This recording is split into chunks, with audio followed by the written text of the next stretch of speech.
it to Sumeru, our next objective should be to head to Sumeru City and find a way to meet with Lesser Lord Kusanali. And speaking of Lesser Lord Kusanali, even though we haven't heard too much about her, she doesn't seem to be the same deity who abducted your sister.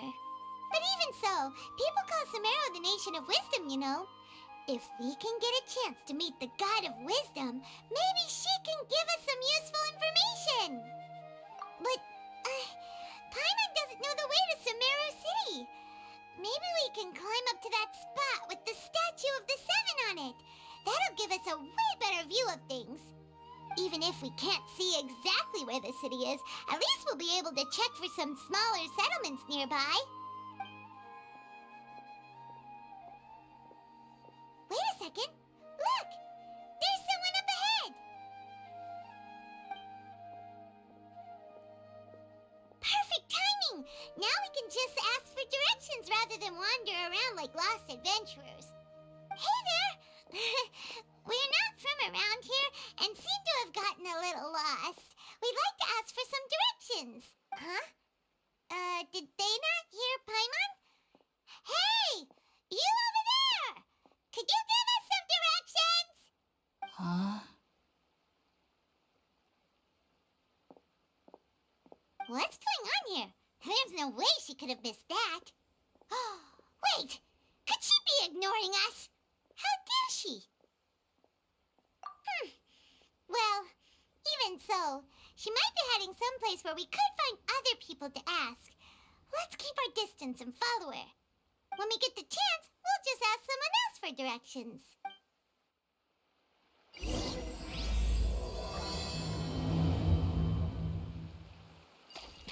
Come on, let's follow her. Just keep quiet. Make sure she doesn't notice us.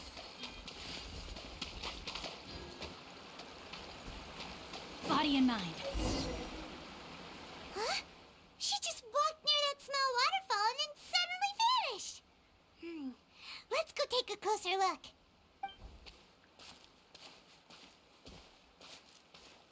Paimon thought this cave would lead to a village or something, but, it looks like that's not the case. Look, she's sitting over there. Wait, she couldn't possibly be living here, could she? What should we do now? Do we try asking her for directions again? It looks like she's meditating or something. If we bother her now, she probably wouldn't let us off very lightly. Oh!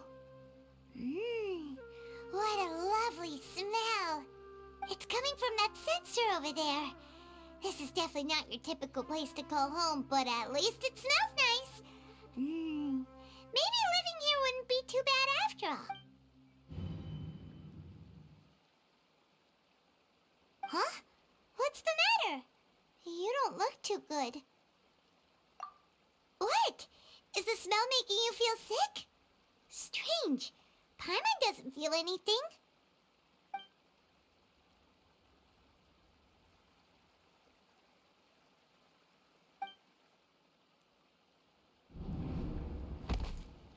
What's happening? Traveler? This is no time for a nap. Oh, come on, wake up.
out for a long time now. Yes, you can relax. Believe me, Master is extremely knowledgeable. If he says that he's going to be alright, then there's absolutely nothing to worry about. Oh, are you awake now? Oh, thank goodness! Traveler, you're finally awake! Well, we're at... good question. Where are we? Jaime was in such a panic when you passed out that she even forgot to ask what place this is. This is Gandharvaville. It was originally built by scholars from Sumeru as a place to rest in the rainforest. Now it's mainly used by the forest rangers as a base of operations. My name is Kale. I'm a trainee forest ranger. My master and I found you passed out during our patrol, so we brought you here. Oh, no things are necessary. I didn't do anything really. By the way, how are you feeling now? Any discomfort? Oh, that's Master's herbal medicine you're tasting. He gave you some while you were unconscious. Before I forget, Master mentioned you should take more medicine once you wake up.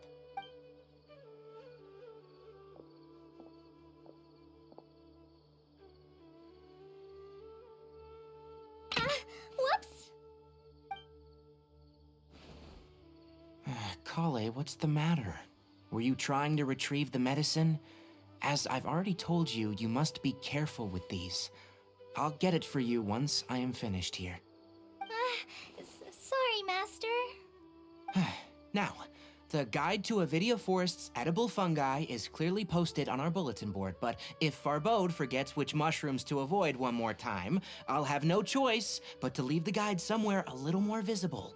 Like right smack on his forehead so others can remind him to be careful. Right? This is the second time he's come down with food poisoning this month. I'll be sure to give him a good talking to. Yes, please do. If, on the off chance, Farbode simply enjoys having little imaginary fairies dance before his eyes, then we'll just let him be. But the next time he requires any of our medicine, be sure to charge him accordingly.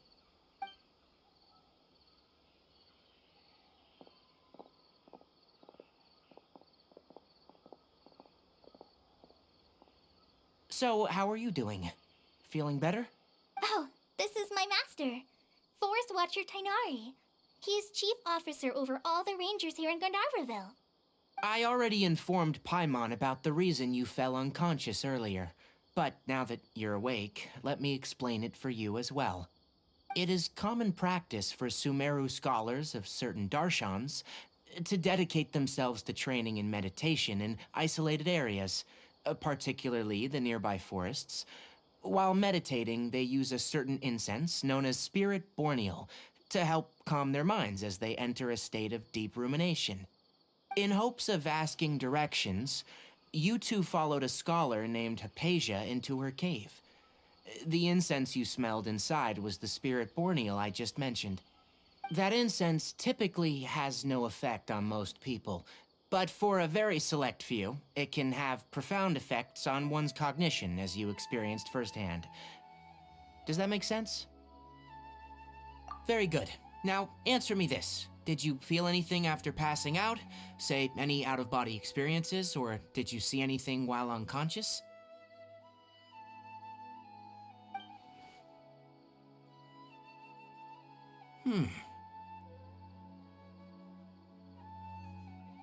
Kale, let the others know to stop bringing their patrol logs here for now. Huh? Why? Because these two will be staying here for the next few days.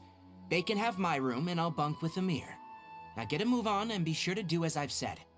Yes, Master Tainari.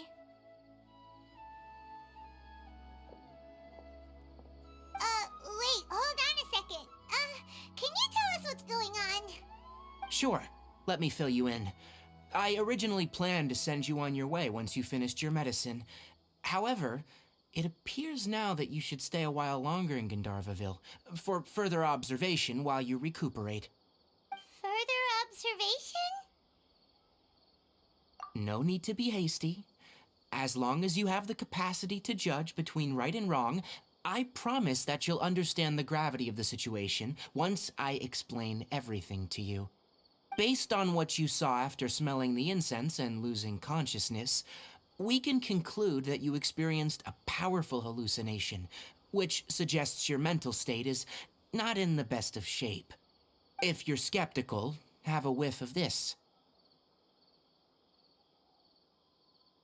Oh, are you okay? You're experiencing a similar sensation as when you passed out, aren't you? So even though your condition is stable as of now, if I were to haphazardly let you leave, it's highly likely that you'd suddenly pass out again somewhere else. The rainforest is home to many fierce animals and hazardous areas. If something were to happen to you again, I'm afraid you might not be so lucky. For now, I suggest you continue taking your medicine each day and avoid wandering off on your own, at least until you stop having adverse reactions to this kind of smell. Okay? Good. Now, continue resting while I fire up another bowl of medicine for you. Seriously? We just arrived in Sumeru and we're already having problems left and right! Paimon knows we're set on meeting Lesser Lord Kusanali as soon as possible, but you really don't look too good. It'd probably be best to let you recover first. Hey! Are you even listening to Paimon? Paimon's over here worrying about you, you know. What's weird? You mean how you're feeling now?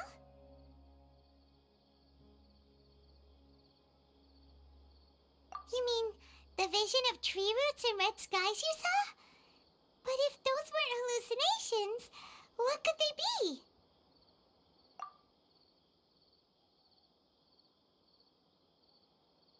Well, considering how unique you are, Paimon trusts your judgment here.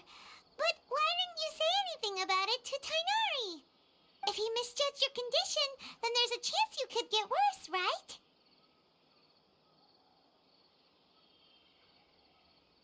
Huh? You mean that Tainari already knows that what you saw weren't hallucinations? But if that's the case, why would he try to hide that from us? Oh, Paimon gets it now. That explains why you were so quiet earlier. Well, that settles it then. We'll stay here to rest up and figure out what's going on with your hallucinations. But it seems like asking Tainari might not be an option anymore. What do you think we should do? Good idea. Kale's pretty friendly. We can ask her tomorrow about what she knows regarding the Dendro Archon and customs in Sumeru.